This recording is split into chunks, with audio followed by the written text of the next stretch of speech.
Back in the day of the late 90s, PC Gamer Online was known for in-depth journalism on early multiplayer gaming, with features on GameSpy, MPlayer, and Quake.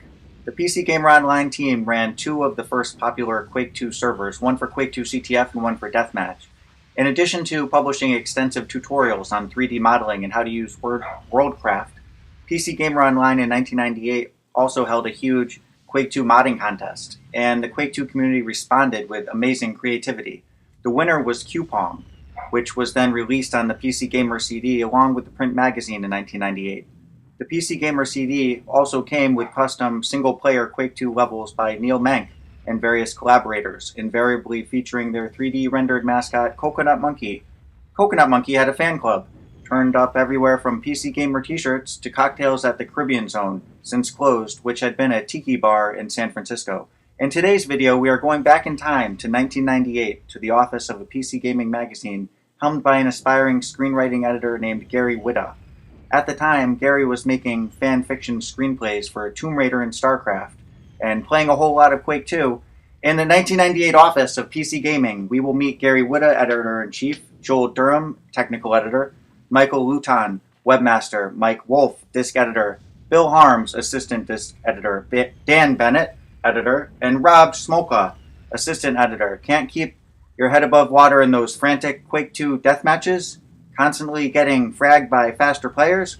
Are you just about ready to swear off multiplayer games forever? Well, we've got some help for you. Our very own personal tips for success at Quake II, kindly provided by the PC Gamer staff, the Zen of Frag. Hello, I am Coconut Monkey. Welcome to my island paradise. I am so glad you could join me. Please feel free to explore my world. It is filled with very many fun things to do. I would point them out, but I have no hands.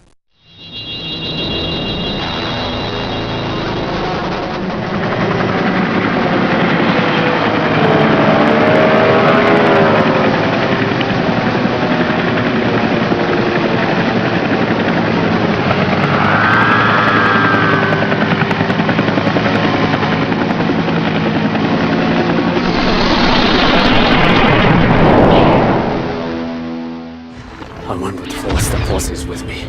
I'm one with the Force, the Force is with me. I'm one with the Force and the Force is with me. I'm one with the Force and the Force is with me. I'm one with the Force and the Force is with me. I'm one with the Force. Come back! I'm with the Force.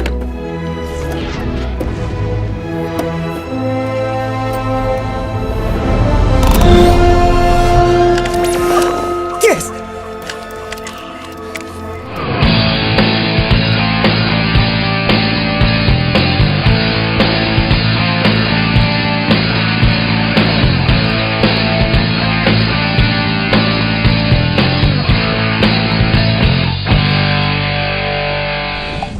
Hello, I am Coconut Monkey. Welcome back to PC Gamer. Gary Whitta, Editor-in-Chief, nickname the Guzzler. The first and most fundamental rule of survival in Quake II is to not listen to any of the so-called advice from any of the pansy asses on this page. If they were so good at the game, they wouldn't spend most of the time squirming in agony and hitting space to respawn while I stand over their screaming corpses laughing, wouldn't they? Second, most important is to avoid doing anything that might possibly have a negative impact on your perceived coolness. Losing looks bad. Losing makes you less popular amongst your peers and less attractive to the opposite sex. So lie, cheat, steal, camp, complain. Do whatever you need to do to avoid losing. Here are some basic guidelines which have been very helpful to me in this regard. Know the level. Basically, refuse to play any level that you don't know intimately. You've got to know where the weapons and the other groovy stuff is so you can run patterns and make sure you're there to grab it when it respawns. If you're wandering around aimless, wondering where the railgun slugs might be found, chances are the only ones you find are the red, hot ones you're picking out of your own ass. Camping is subjective. Every time you are killed in Quake II, claim it was by a camper. No one can really deny this since there's no rigid definition of what camping actually is, so it can be molded to your needs in any given situation. Racing for the big gun with another guy and he gets to it first and he kills you? Obviously, he was camping. Shot in the back? Well, you didn't see the guy, so we'll assume he was camping. Killed with the railgun? We all know that's the camper's weapon of choice, so case closed there too. In an internet game, only you and the person who killed you knows how the kill was made, so set up a macro key to say, hey, stop camping every time you get killed. Everyone hates campers, so people will give you the benefit of the doubt and side with you. Never, ever crouch. The primary objective when playing Quake II is to look good, and quite simply you cannot do this if you are crouching like a bitch.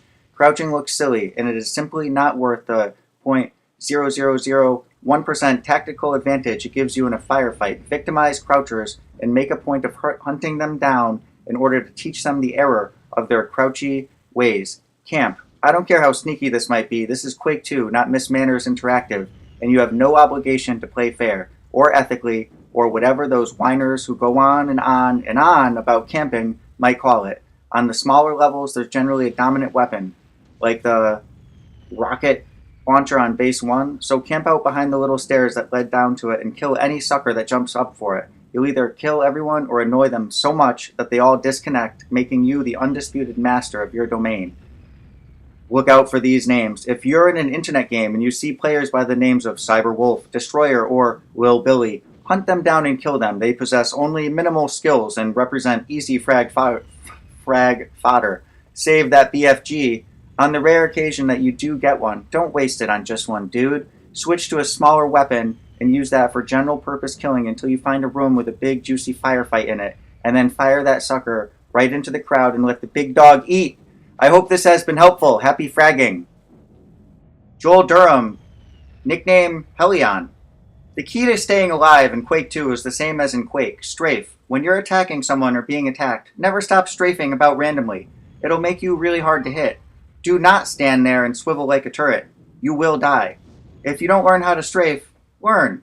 Unfortunately, thanks to horribly clingy walls and a surplus of ambient junk jutting out from them, it's a bit harder to strafe in Quake II than in the original. There's nothing more frustrating than spotting a rocket closing in on you and hitting a sidestep key to get out of its way, only to find yourself stuck on a wall.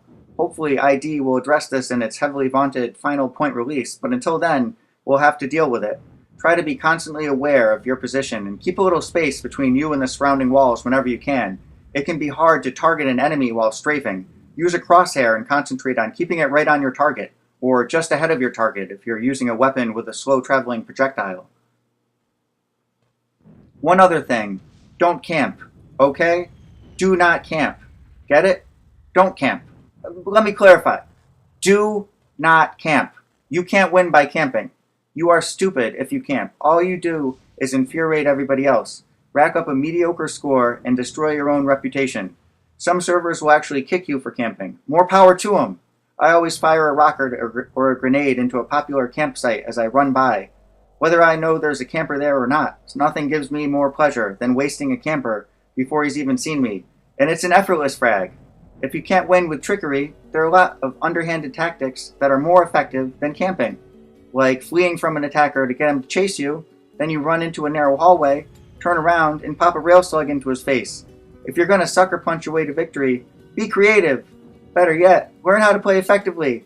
Win without being slimy. Keep it up, and soon you'll make a proud name for yourself. Michael Luton, nickname Sandmoose. Besides all the usual mumbo-jumbo about memorizing the levels and control setup, one of the most important things in Quake II is knowing how to effectively use the weapons. After all, it is the weapons that let you kill the other players. Given a choice between the machine gun and the chain gun, I'll always choose the machine gun. In Deathmatch, the machine gun does not kick back, so aiming with it is fairly easy, and you don't chew through ammunition like the chain gun does. The machine gun is also effective when chasing another player through winding hallways. There is no startup and spin down time associated with the machine gun, so as soon as you get a line of sight on your opponent, you can let her rip and immediately cause some damage. The only time I'll use the chain gun is when I don't have any other choice and the other player is in close quarters. The BFG is a complex weapon that not a lot of players understand how to use. The BFG can hurt players in one of three ways. The first and most obvious is the impact of the green ball. Anyone who gets hit by the green ball is almost guaranteed to die. There's also a splash damage effect when the ball detonates.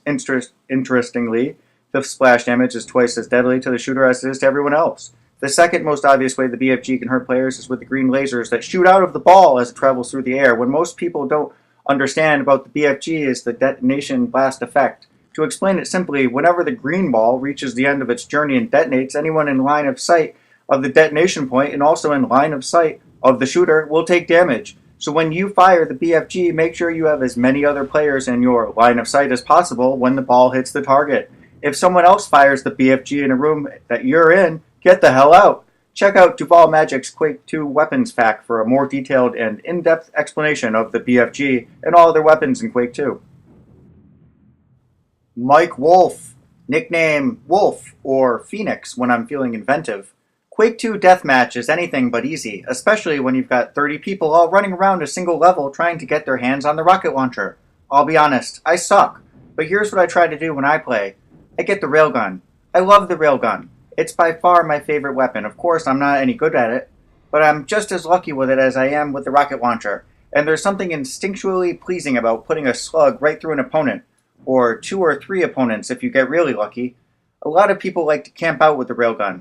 I simply can't aim well enough to effectively take out moving targets, so I jump right into the fray, hold down the fire key, and let the slugs fly. Bill Harms, nickname Little Billy. Most of my strategies revolve around tracking down and killing my good buddy Smoke. He's a slippery booger, and he likes to crouch. If you come across a croucher like Smoke, you have a few options. The first is to jump over them, whip around, and shoot them in the back of the head. A slight variation of that is to jump on top of them and shoot down. Most players won't even be able to find you until they're dead. Or if you have a railgun, a crouched figure makes a very easy target. Moving on, let's say you meet Smoke in a lonely hallway. You're armed only with the default blaster, and he's got the railgun. Don't panic, this one's easy. Simply aim directly at him and shoot, timing your jump so that you leap over his shots. The railgun takes a long time to reload, and if you time the jumps right, you won't even get a scratch. And my last tip involves escaping from the dreaded BFG.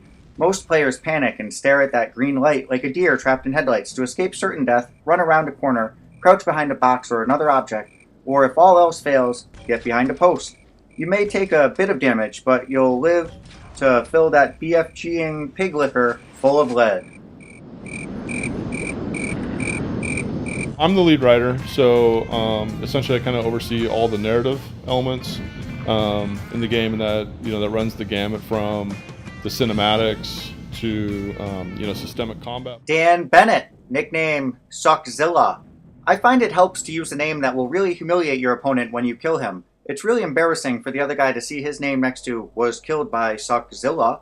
Actually, I originally chose the name Suckzilla because I was so bad, but it's taken on an ironic note as I've gotten better. Now, every once in a great while, my name is in the top spot when the frag total limit hits, and everyone has to deal with the fact that they were beaten by someone called Suckzilla.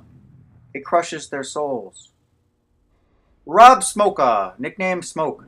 I'm a living example of practice makes perfect. When I first started at PC Gamer, I totally sucked at Deathmatch because I never played Quake. Hey, I'm among those that get a little queasy from first-person shooters. And I figured I wouldn't be able to play Quake II, but when it arrived, amazingly, it doesn't have that effect on me. So I've been able to hone my skills to compete with the big boys, and now I even win my fair share.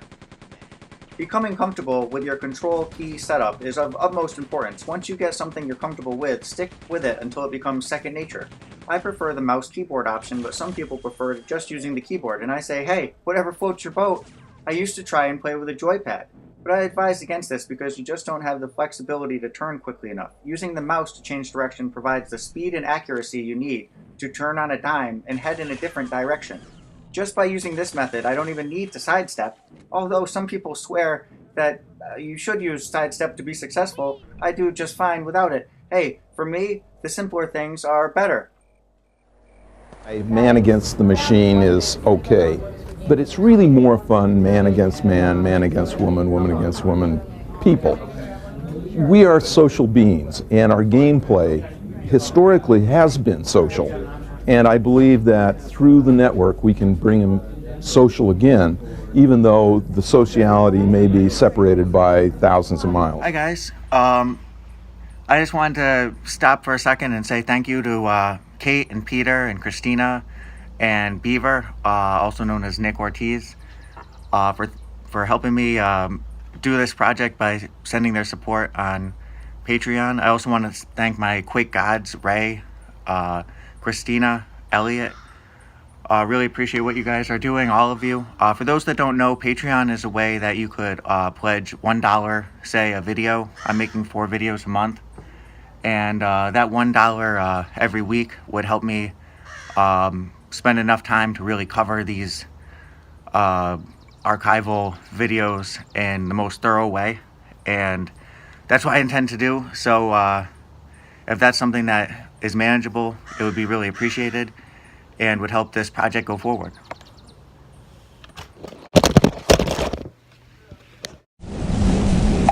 And if I may ask a favor, on your way, could you stop by the editor's desk?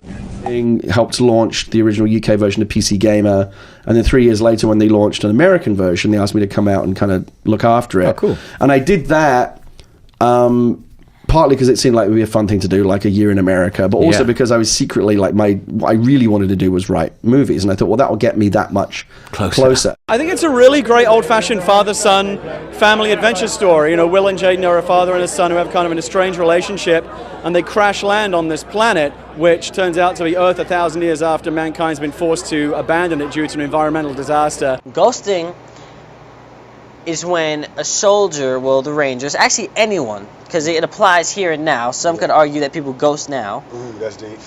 You ghosted just a second ago. I ghosted, yes. It's when you have no fear in what you're doing, and you can really analyze the situation. Because when you have no fear, you can really see what's going on and see clearly, because time kind of moves slower when there's no fear. Actually, no. When you're scared, time moves fast. So when you're not scared, time moves normal speed, and you can actually see what you need to do. You know what I'm saying? The Force is with me, and I am with the Force.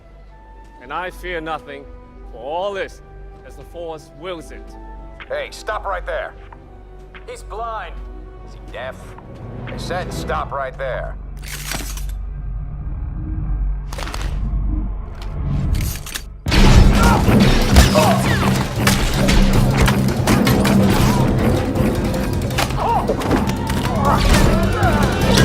Is your foot all right?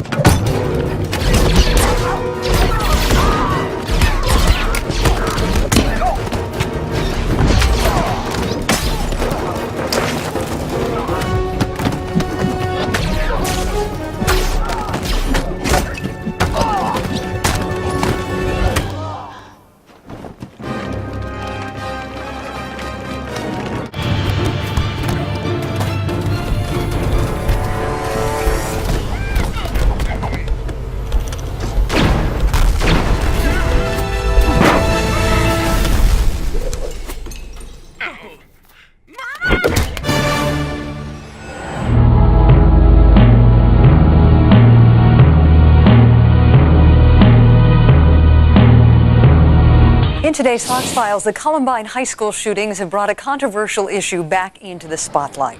Do violent movies and video games push teenagers into acts of violence? Some experts, including one of the guests we'll hear from in tonight's Faceoff, say the media is actually training kids to kill. Can a popular culture full of violence create a society of killers? Gary Matsumoto reports so you can decide. Defenders of Duke Nukem and other games like it say bloodbaths like Littleton are rooted in unhappy homes or easy access to guns, not video games. Video game critics say the school massacres are evidence that America's children are turning what is virtual into reality. In New York, Gary Matsumoto, Fox News.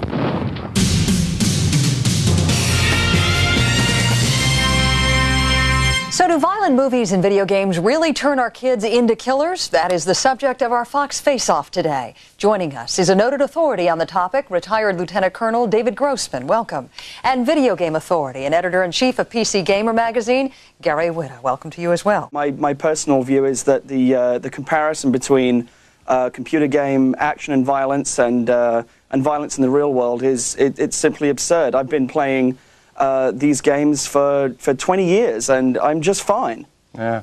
You're just fine, but do you think it's possible that you are able to make a distinction between reality and fantasy when more impressionable kids cannot?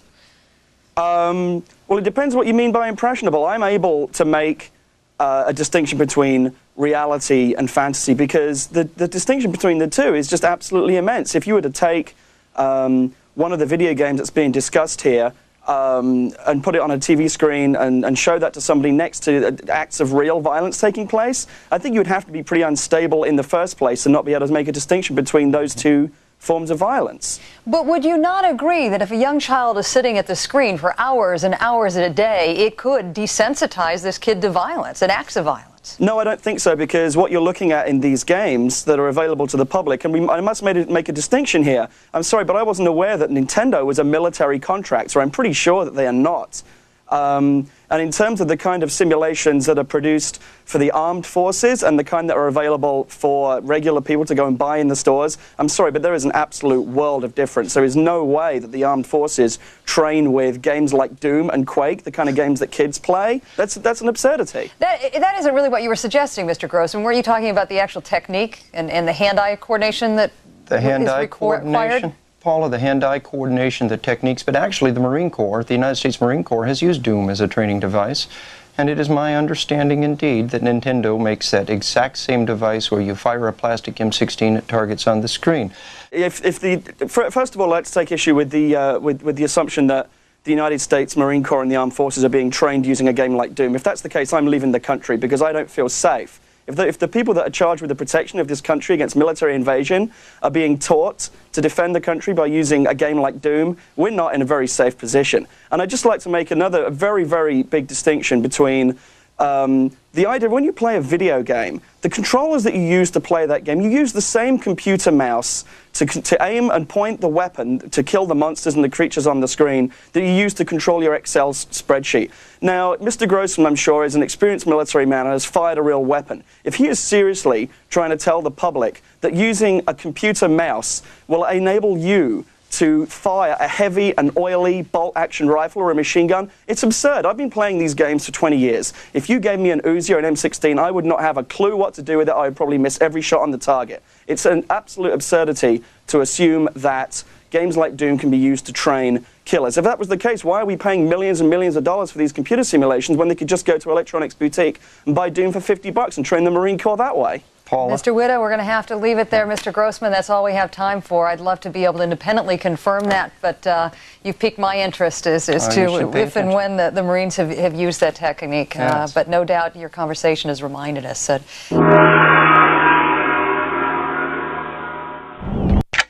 Coconut Monkey, how do you keep beating me at Quake? You have no hands. It is not about the scores. It's about how you played. And you guys played sucky.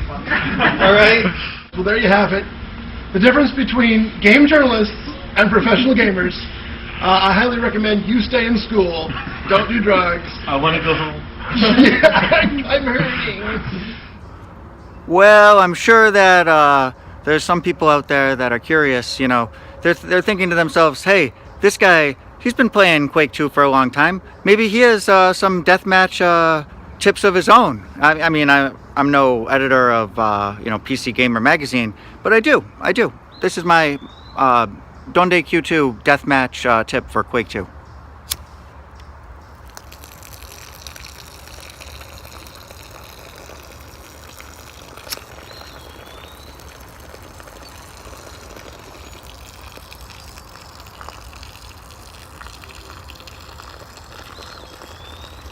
You want to make sure that that chamber is completely empty of water before bringing it anywhere near your computer. And I recommend the mouse keyboard setup when you're utilizing this technique.